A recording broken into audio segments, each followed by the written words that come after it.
तो कैसे हो आप लोग? आई नो आप लोग इंजीनियरिंग से बहुत परेशान होंगे। तो आज के इस वीडियो में हम लोग करने वाले कंस्ट्रक्टर। तो अभी हम लोग देखते हैं कि जावा में कंस्ट्रक्टर होता क्या है।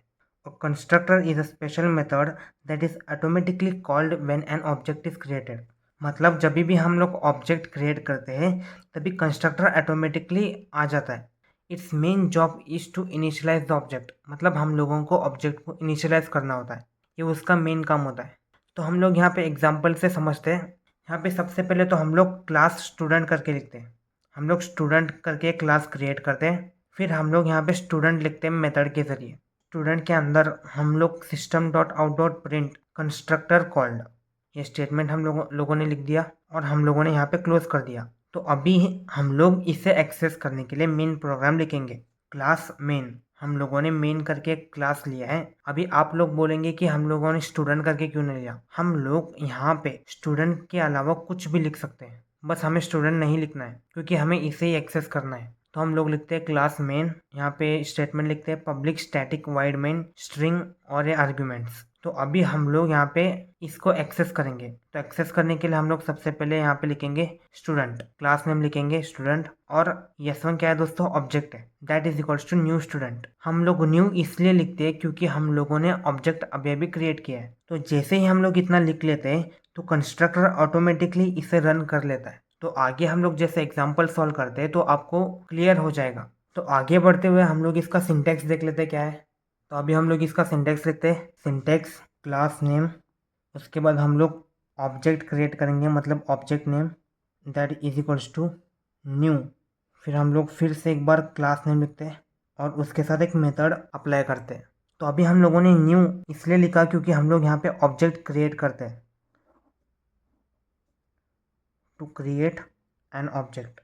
ऑब्जेक्ट क्रिएट करने के लिए हम लोग यहाँ पे न्यू लिखते हैं। तो ये सिंटेक्स दोस्तों इससे मैच करता है। सबसे पहले यहाँ आता है क्लास नेम स्टूडेंट, यहाँ पे देखो दोस्तों क्लास स्टूडेंट है, और यस1 दोस्तों यहाँ पे ऑब्जेक्ट नेम है that is equals to new.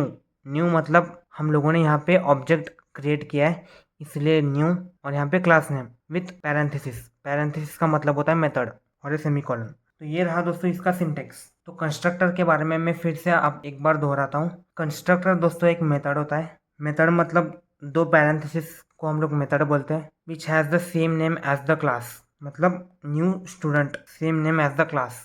और कंस्ट्रक्टर एक ही बार एग्जीक्यूट होता है जब भी हम लोग ऑब्जेक्ट क्रिएट करते हैं। अभी यहाँ पे हम लोगों ने ऑब्जेक्ट क्रिएट करते हैं यस1। तो इतना सब स्टेटमेंट लिखने के बाद कंस्ट्रक्टर ऑटोमेटिकली रन हो जाएगा। It is executed only when an object is created. तो ये रहा दोस्तों कंस्ट्रक्टर। तो अभी हम लोगों को कंस्ट्रक्टर में दो टाइप्स देखने मिलते हैं, एक है डिफ़ॉल्ट कंस्ट्रक्टर और दूसरा है पैरामीटराइज्ड कंस्ट्रक्टर। अभी हम लोग एग्जांपल की मदद से देखते हैं कि डिफ़ॉल्ट कंस्ट्रक्टर और पैरामीटराइज्ड कंस्ट्रक्टर होता क्या है।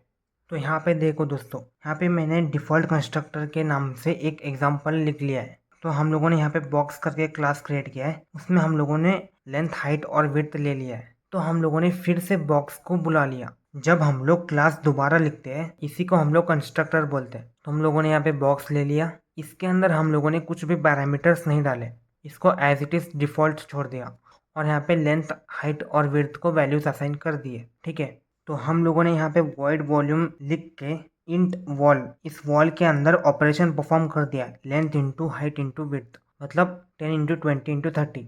हम लोगों ने ये ऑपरेशन यहाँ पे परफॉर्म करके system dot out print L में यहाँ पे हम लोगों ने ये स्टेटमेंट लिख के यहाँ पे वॉल प्रिंट कर देते। फिर ये पूरा क्लास लिखने के बाद हम लोगों को इस पूरे क्लास को कंट्रोल करना होता है, इसलिए हम लोगों ने मेन प्रोग्राम लिखते हैं पब्लिक क्लास बॉक्स डेमो, और यहाँ पे statement as it is public static void main. तो यहाँ पे हम लोगों ने बॉक्स, हम लोगों ने इस क्लास को यहाँ पे बॉक्स लिखे क्लास को फेच कर लिया है, और b1 मतलब ऑब्जेक्ट, हम लोगों ने नया ऑब्जेक्ट क्रिएट किया। हम लोगों ने ऑब्जेक्ट क्रिएट किया इसलिए हम लोगों ने न्यू लिखा, और फिर यहाँ पे बॉक्स, और नीचे हम लोगों ने लिख दिया b1 डॉट वॉल्यूम। हम लोग जैसे ही ये लिख लेते हैं तो यहाँ पे ये प्रिंट हो जाता है, vol is equals to length into height into width, मतलब ये 10 इंटू 20 इंटू 30, इसका जो भी वैल्यू होता है वो यहाँ पे प्रिंट हो जाएगा। और बात आती है यहाँ पे पैरामीटराइज्ड कंस्ट्रक्टर के बारे में। तो सिमिलरली हम लोगों ने यहाँ पे बॉक्स के नाम पे क्लास क्रिएट कर दिया है, और इंट लेंथ हाइट और विड्थ लेके हम लोगों ने यहाँ पे बॉक्स क्लास के अंदर कुछ पैरामीटर्स इंसर्ट कर दिया है, मतलब इंट एल इंट एच और इंट डब्ल्यू। अभी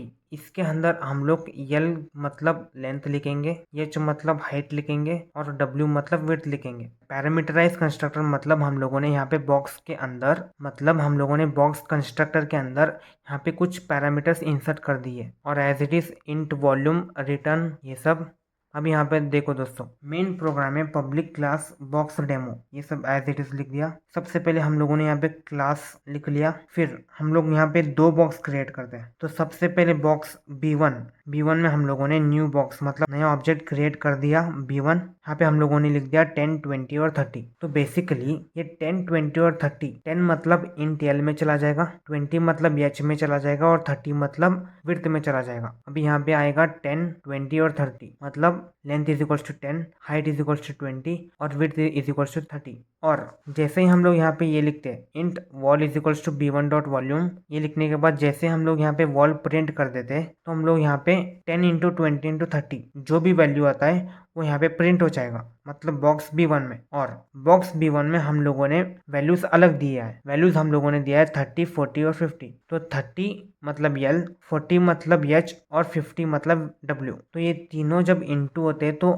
हमें B2 की वैल्यू मिल जाती है। बस डिफ़ॉल्ट कंस्ट्रक्टर में और पैरामीटराइज कंस्ट्रक्टर में यही फ़र्क होता है कि डिफ़ॉल्ट कंस्ट्रक्टर में हम लोग यहाँ पे पैरामीटर्स इंसर्ट नहीं करते, इसे एज इट इज़ डिफ़ॉल्ट छोड़ते हैं। और पैरामीटराइज कंस्ट्रक्टर में हम लोग पैरामीटर्स इंसर्ट करते हैं। बस डिफ़ॉल्ट कंस्ट्रक्टर और पैरामीटराइज कंस्ट्रक्टर में ये दो फ़र्क है। और जब क्लास कंस्ट्रक्टर के अंदर पैरामीटर्स बहुत ज़्यादा हो जाते हैं, क्लास बॉक्स के अंदर पैरामीटर बहुत ज़्यादा हो जाते हैं, मतलब मान लो पैरामीटर L, H, W और बहुत पैरामीटर्स है, तो उसे हम लोग बोलेंगे ओवरलोडिंग मेथड बोलेंगे। जितने ज़्यादा पैरामीटर्स होंगे एक मेथड के अंदर उतना ज़्यादा ओवरलोड हो जाएगा, तो इसे बेसिकली हम लोग ओवरलोडिंग मेथड बोलते हैं। तो अभी दोस्तों हम लोग कंस्ट्रक्टर ओवरलोडिंग के टॉपिक पे एक प्रोग्राम लिखते हैं। तो दोस्तों ये प्रोग्राम अभी हम लोग जो लिखने जा रहे हैं वो एग्जाम पॉइंट ऑफ व्यू से बहुत ही इंपॉर्टेंट होगा, तो आप लोग इस प्रोग्राम में ध्यान देना। सबसे पहले हम लोग बॉक्स के नाम से क्लास क्रिएट करते हैं, क्लास बॉक्स, और इसमें हम लोग हाइट, डेप्थ और विड्थ असाइन करते हैं। मान लो इंट हाइट, इसकी हाइट क्या होगी और फिर इसका डेप्थ क्या होगा और फिर इसका विड्थ। और फिर हम लोग यहाँ पे फर्स्ट कंस्ट्रक्टर क्रिएट करेंगे बॉक्स। यहाँ पे हम लोग एक भी पैरामीटर नहीं देंगे पहले कंस्ट्रक्टर में। यहाँ पे लिख देंगे height is equals to 5, depth is equals to 10 and width is equals to 20। इतना लिखने के बाद हम लोग दूसरा कंस्ट्रक्टर क्रिएट करेंगे बॉक्स। अभी हम लोग यहाँ पे पैरामीटर इंसर्ट करेंगे इंट एच। तो अभी यहाँ पे हाइट, डेप्थ और विड्थ के लिए हम लोग एच असाइन करेंगे, मतलब height is equals to H, depth is equals to H और width also is equals to H. इतना होने के बाद हम लोग तीसरा कंस्ट्रक्टर क्रिएट करेंगे जहाँ पे हम लोग एच भी लेंगे और डेप्थ डी भी लेंगे। अभी हम लोग height is equals to H लिखेंगे, height is equals to H और depth is equals to D लिखेंगे और विड्थ हम लोग फिर से एच लिखेंगे। आप लोगों को ऐसा क्यों लिख रहे हैं बाद में पता चल जाएगा, क्लोज ब्रैकेट। अब यहाँ पे ये सब ऑपरेशन होने के लिए हम लोग लिखेंगे वॉइड वॉल्यूम। तो इसके अंदर हम लोग एक स्टेटमेंट लिखेंगे system dot out dot print L N. यहाँ पे हम लोग लिखेंगे height into depth into width, यहाँ पे सेमीकोलन, और ये कर देंगे क्लोज। अभी इतना क्लास लिख लेने के बाद अभी हम लोग इसका मेन प्रोग्राम लिखते हैं। मेन प्रोग्राम क्या होगा दोस्तों, पब्लिक क्लास। अभी इसका क्लास था बॉक्स, अभी हम लोग यहाँ पे लिखेंगे बॉक्स कंस्ट्रक्टर या फिर कुछ भी लिख सकते हैं। मैं लिखता हूँ यहाँ पे बॉक्स कंस्ट्रक्टर, यहाँ पे स्टेटमेंट लिखेंगे public static void main string arguments. इतना लिख लेने के बाद हम लोग बॉक्स B1 यहाँ पे लाएंगे। बॉक्स ये क्लास लिख लिया, B1 एक ऑब्जेक्ट क्रिएट कर लिया, बॉक्स B1 न्यू बॉक्स, यहाँ पे सेमीकोलन आ जाएगा। अभी B1 डॉट वॉल्यूम। अभी सेकेंड बॉक्स हम लोग क्रिएट करते हैं, बॉक्स B2 न्यू बॉक्स। अभी यहाँ पे सेकेंड कंस्ट्रक्टर में एक पैरामीटर है तो हम लोग यहाँ पे एक वैल्यू कुछ भी देते। फॉर एग्जांपल मान लो हम लोगों ने 5 दे दिया, हम लोग यहाँ पे 5 देते हैं तो यहाँ पे आएगा B2 डॉट वॉल्यूम। अभी बॉक्स B3 क्रिएट करेंगे, box B3 is equals to new box. अभी इसके अंदर हम लोगों ने दो पैरामीटर्स इंसर्ट कर दिए, तो हम लोग यहाँ पे कौन सी भी दो वैल्यू लिख लेते। मान लो हम लोगों ने यहाँ पे 2 और 7 लिख लिया। अब लिखेंगे B3 डॉट वॉल्यूम क्लोज। अभी दोस्तों ये प्रोग्राम वर्क कैसे करता है, अभी यहाँ पे हम लोगों ने बॉक्स B1 मतलब फर्स्ट बॉक्स B1 क्रिएट कर लिया है। बॉक्स B1 क्रिएट कर लिया है, इसको हम लोगों ने कुछ भी वैल्यूज असाइन नहीं किया है क्योंकि यहाँ पे ऑलरेडी वैल्यू असाइन है। वहाँ पे क्या आएगा, हाइट, डेप्थ और विड्थ। ये हाइट, डेप्थ और विड्थ यहाँ पे कैलकुलेट होके बॉक्स B1 में प्रिंट हो जाएगा। मान लो 5 इंटू 10 इंटू 20 कितना आएगा दोस्तों, 1000। तो ये बॉक्स B1 में आ जाएगा। तो ये बॉक्स B1 में प्रिंट होके आ जाएगा 1000। अभी बॉक्स B2 है, बॉक्स B2 अभी हम लोगों ने यहाँ पे 5 लिख दिया। 5 मतलब क्या होगा दोस्तों, इंट एच की जगह हम लोग अभी एच 5 वैल्यू होल्ड करेगा। मतलब यहाँ पे क्या आएगा, height is equals to 5, depth is equals to 5, width is equals to 5, मतलब 5 इंटू 5 इंटू 5। आंसर आएगा दोस्तों 125। तो अभी हम लोगों को बॉक्स B2 का वैल्यू आ गया 125। सिमिलरली दोस्तों बॉक्स B3 न्यू बॉक्स 2 और 7 है, यहाँ पे हम लोग न्यू बॉक्स क्रिएट कर देते हैं B3 के नाम से। अभी 2 और 7 है, मतलब क्या होगा दोस्तों, एच की जगह 2 आएगा, डी की जगह 7 आएगा। अभी 2 एच की जगह मतलब height 2, depth 7, width 2, H into D into H मतलब क्या होगा 2 इंटू 7 इंटू 2, इसका वैल्यू होगा 28। अभी बेसिकली बॉक्स B3 का वैल्यू है 28। तो ये रहा दोस्तों आज का कंस्ट्रक्टर का टॉपिक। तो आई होप दोस्तों आप लोगों को आज का टॉपिक समझ में आ गया होगा। तो आज के लिए बस इतना ही, मिलते हैं अगले किसी वीडियो में, तब तक के लिए बाय।